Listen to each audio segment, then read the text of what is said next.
부의장 카드가 있잖아. 우리 안 사람이 부의장이 그 카드 이거 다 써요. 그래가지고 아마 카드를 그때 이렇게 썼나 봐. 이건에 대해서 보니까 사모님이 직접 안 썼으면 뭐 무슨 문제가 되겠어요? 그러더라고.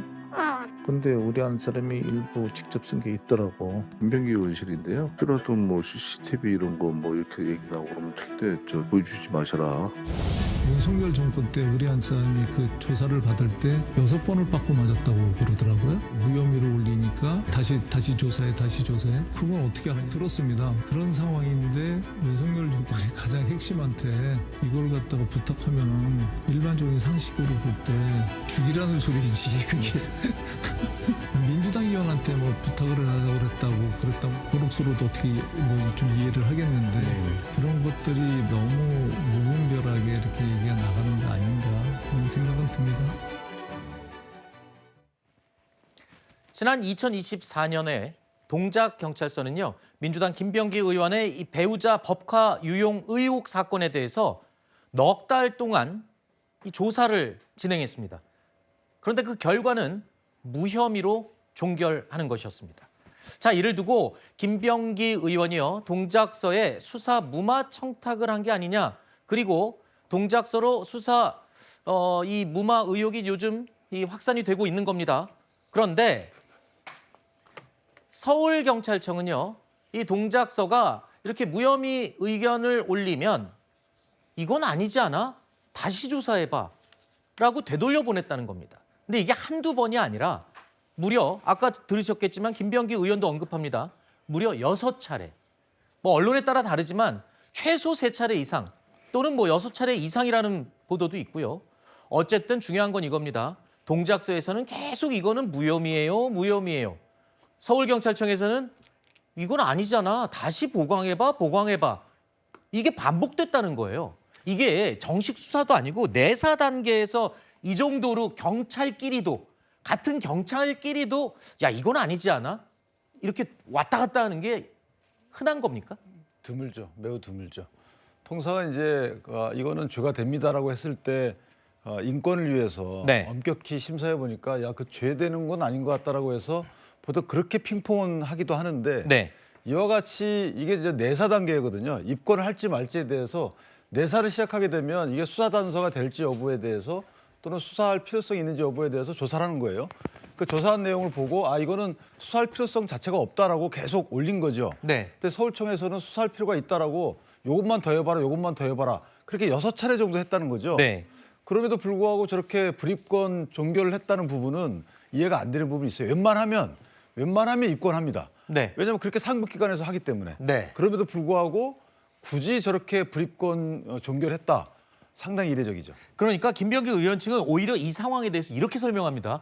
동작서에서 6번이나 들여다봤는데도 이건 무혐의 처리된 거야 라면서 정당함을 주장하는 예로 이 얘기를 꺼냈거든요. 근데 그 한 번 그렇게 돌려보내는 것도 사실 굉장히 드문 일인데 네. 6번을 했으면 오죽하면 그랬겠습니까? 그런데 이제 그 외압의 의혹들이 드러났지 않습니까? 네. 누구 시켜서 전화를 했고 그 옆에 김병기 의원도 있었고 보좌진도 다 들었고 네. 그런 정황들이 다 드러났는데 어떻게 그렇게 주장을 할 수가 있겠습니까? 저는 이런 사건은요. 제가 1990년대부터 정당을 취재했는데 네. 정말 듣도 보도 못한 사건이에요. 아하. 1990년대에도 이런 일은 없었습니다. 네. 공천 의혹의 중심에 있는 사람이 현직 원내대표, 그 당시에는 후보 검증위원장. 네. 이건 우리 정당 역사상 최악의 스캔들이고요.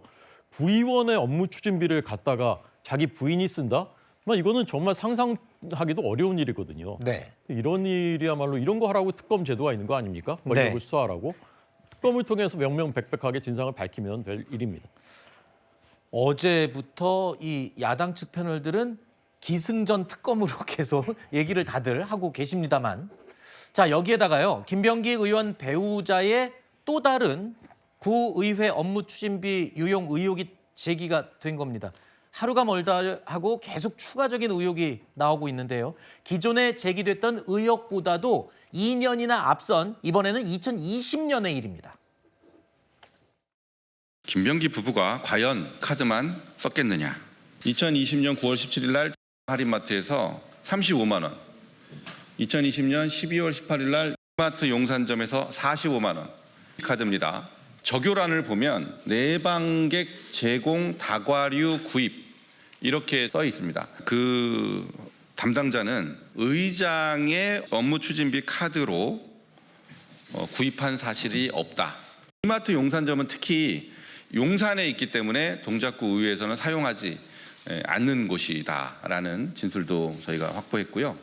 이마트가 위치가 김병기 의원이 살고 있는 아파트에서 직선거리로 20m 거리에 있는, 그러니까 집 앞에 있는 마트입니다. 그렇기 때문에 이것은 김병기 부부가 개인적인 목적으로 사용했을 가능성이 매우 높다라는 점.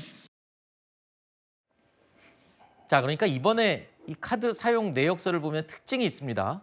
장소입니다. 장소. 어디서 사용됐느냐? 바로 김병기 의원의 집에서 불과 20m 거리에 떨어져 있는 할인 마트에서 카드가 사용이 된 겁니다.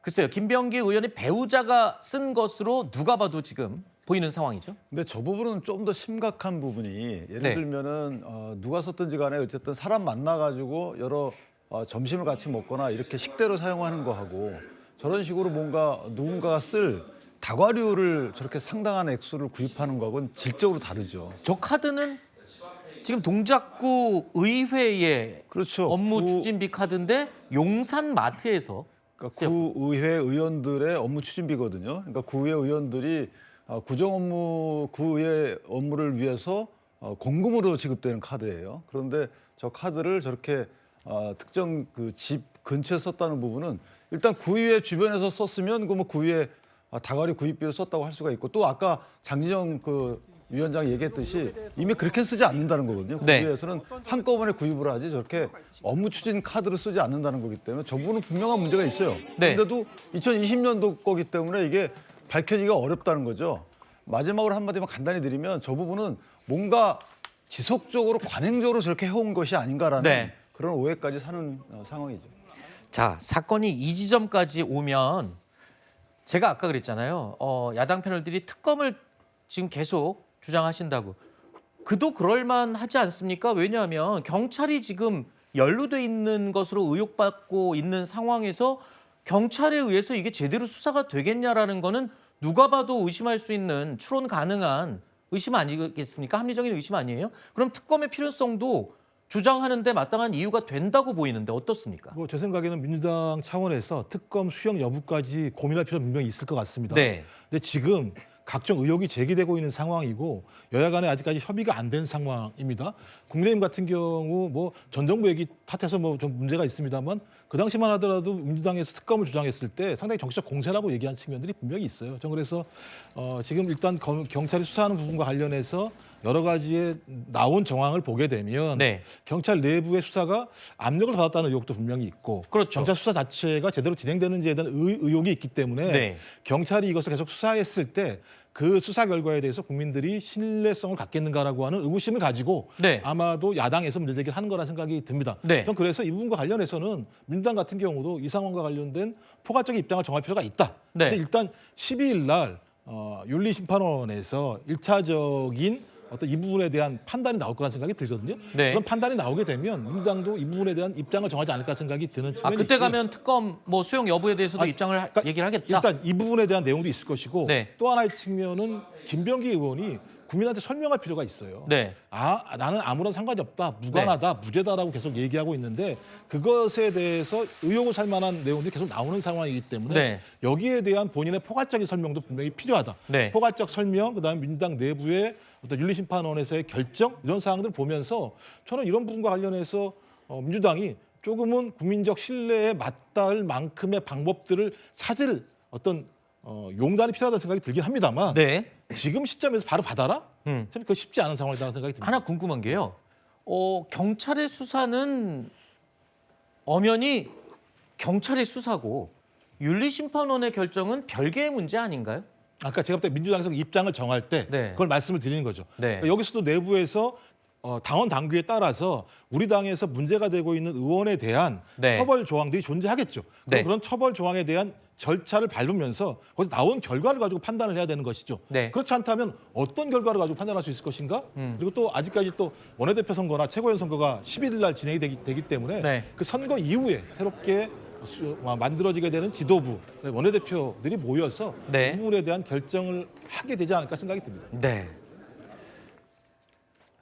제가 이 경찰 수사에 대해서 지금 부족할 수 있다, 제대로 할 수 있겠냐 이런 문제 제기에 대해서 쉽게 하나만 더 예를 들면 경찰은 행안부 소속이잖아요. 정부 부처에 소속된 또 사법기관 아니겠습니까? 이런 수사기관 아니겠습니까? 이렇게 되면 그 부분도 국민들이 볼 때는 갸우뚱할 수 있는 부분인데 어떻게 보세요? 근데 뭐 그렇게 치면 경찰에서 수사를 하기가 어렵다라는 일반적인 결론으로 가게 되겠죠. 왜냐하면 말씀하신 대로 이 조직도 상에 행안부 소속인 경찰이 어떤 사건을 수사한다라고 해도 특히 그것이 만약에 민주당 의원들과 관련된 사안이라거나 국민의힘 의원들과 관련된 사안을 경찰에서 수사한다라고 한다면 행안부 소속이기 때문에 수사가 공정치 않을 수 있다라는 말씀을 하신다면 현재 시스템을 좀 부정하는 것이다라는 말씀을 드리겠고 네. 다만 지금의 문제는 어쨌든 의혹 단계이긴 합니다만 그리고 일방적인 주장이 이어지고 있긴 합니다만 이 동작 경찰서장과 김병기 의원 간의 비공개 통화 내용이 있느냐, 진짜 실제로 통화한 내역이 있느냐 이 부분이 굉장히 중요할 것 같고요. 그러다 보니까 지금 어떻게 보면 이 사안과 관련해서 수사를 할 때 네. 동작서까지도 강제 수사, 그러니까 압수수색의 대상이 될 수 있다라는 얘기도 나오고 있는 상황이기 그렇죠. 때문에 경찰의 추가적인 수사를 좀 더 지켜봐야 되는 상황이 아닌가라고 제가 생각합니다. 짧게만 말씀드리면 자, 이제 경찰의 수사 능력, 수사 의지 이런 건 저희가 뭐 차치하고요. 네. 그건 저희 논할 건 아닌 것 같고 어쨌든 경찰에서 이렇게 미진한 상태잖아요. 수사 자체가 지금 김병기 의원에 대해서 뭐 열 몇 건의 의혹이 제기가 되고 있는데 뭐 하나 이렇게 빨리 진행되는 게 하나도 없어요. 네. 그렇다면 경찰 수사를 맡겨놓을 수가 없는 거죠. 네. 그건 다른 기관에서 해야 된다고 판단해야 되는 거고 그 판단은 정치권이 해야 되는 거죠. 알겠습니다.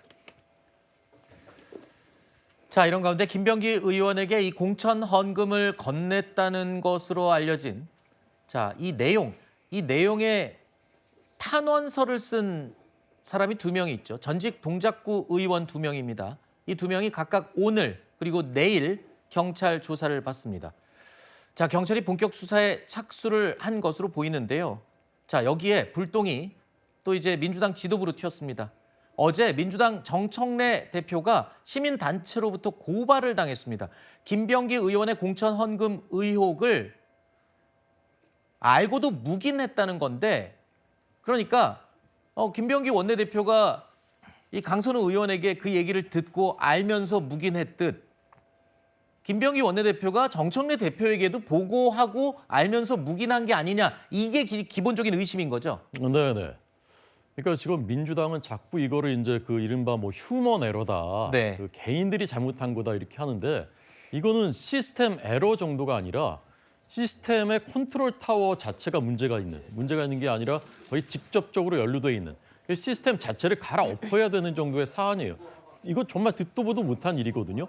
근데 거기 당대표가 보고를 받았지 않습니까? 네. 이게 김현지 실장이 당대표에게 보고가 됐다, 조금만 기다려봐라라고 말하는 전화 녹음을 이수진 전 의원이 갖고 있다고 하지 않습니까? 네. 그러니까 사실은 정청래 지금 대표는 그때 수석 최고위원이기 때문에 네. 본인도 책임을 면할 수가 없습니다. 그래서 네. 업무방해로 고발이 된 것이고 정청래 대표에게도 책임을 물어야 되겠지만 사실 더 심각한 것은 대표죠. 네. 대표가 최종 지휘 책임이 있고 누가 보더라도 대표가 이것을 덮어버리고 뭉개버리려고 했다는 정황이 다 드러나지 않았습니까? 네. 자, 그러면 이재명 그 당시 대표, 그다음에 김현지 그 실장, 그 관계에서 어떻게 도대체 이게 이런 일이 있을 수 있었는지 네. 이거를 명명백백하게 저는 수사해야 된다고 생각하고요. 네. 현직 대통령이 기소는 안 되더라도 수사는 할 수 있다. 이게 민주당이 과거 윤석열 정부 때 다 했었던 주장 아닙니까? 네. 그렇게 해서 진상을 밝혀야 된다.